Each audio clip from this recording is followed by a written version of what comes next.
Under any circumstances, would you condone a civil servant leaking information to the press?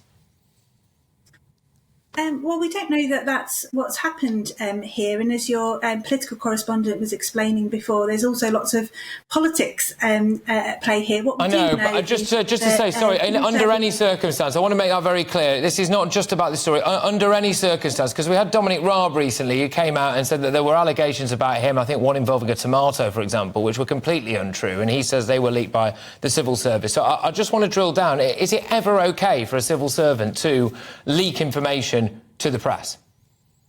Well, civil servants aren't allowed to defend themselves publicly, and that's why there are processes in place to raise concerns about ministers' behaviour, and that's what happened with Dominic Raab. And Dominic Raab played a part in that process to defend himself, and he shouldn't have really then, after the fact, when he had an opportunity to defend himself, then play it all out in the media when the civil servants couldn't defend themselves either. And what's clear with this case is a civil servant has gone to the Propriety and Ethics team to say that the Home Secretary has come and asked them to make a request to have this one-on-one course, and that is a clear breach of the ministerial code. So that the civil servants what's the breach? Under a duty of they have to comply with the Civil Service Code, so they had to refer it to the Propriety and Ethics team.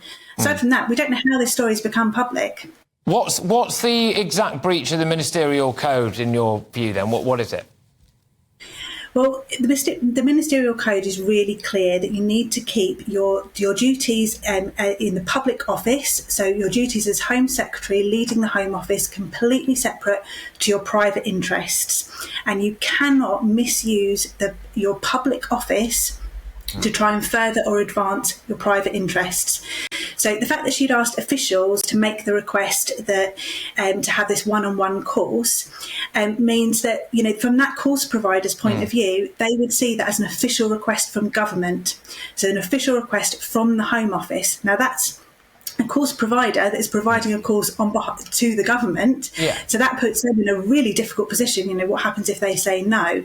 So there's no way I can understand without breaking the Civil Service Code. I can understand that completely. But you mentioned there the Civil Service Code, and I think that is something I'm really keen to focus on a little bit here. What is the Civil Service Code if a civil servant is found to have leaked something to the press?